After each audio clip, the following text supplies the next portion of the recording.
Hello, my name is Lisa Burzell, and I'm a full-time artist, and I happen to use an airbrush quite a bit in my work.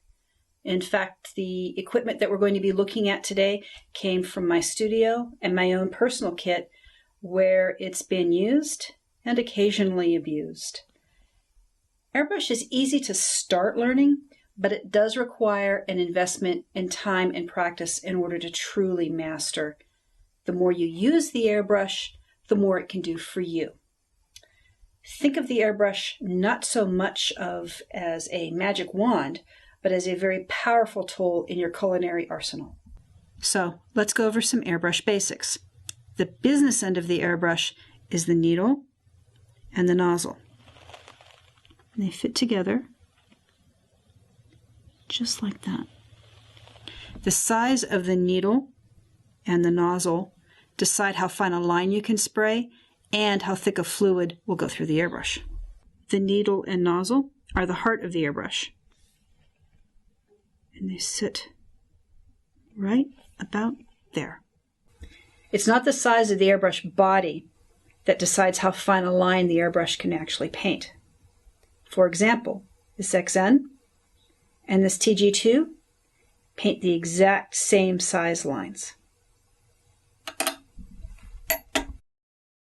Instead, look at the size of the needle and nozzle. The smaller the needle and nozzle, the thinner the line the airbrush can paint.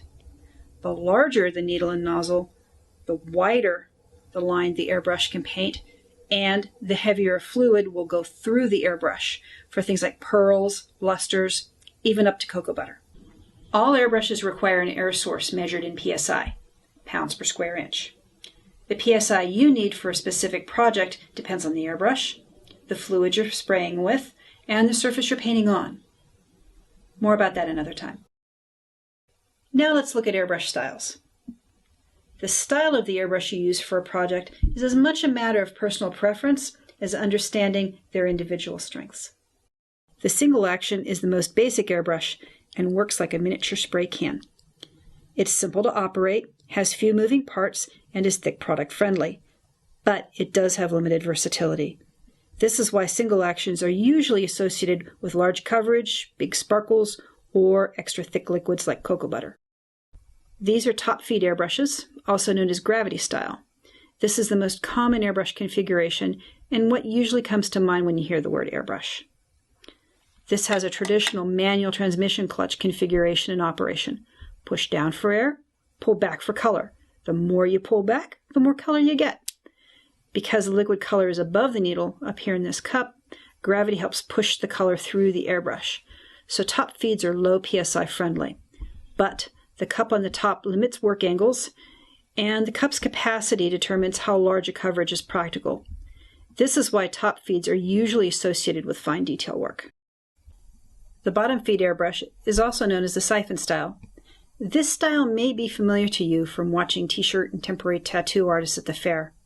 It's usually associated with high volume work, large area coverage, and fast color changes because of how easy it is to swap out the bottles.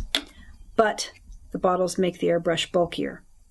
Also, a higher PSI is required to suck the fluid up the bottle's straw. The side feed airbrush has a paint cup on the side. It can also hold a bottle, and it swivels, which is very convenient for working on full horizontal sheet cakes and strange angles and overhangs. This particular model can be adapted to a right or a left-hand feed.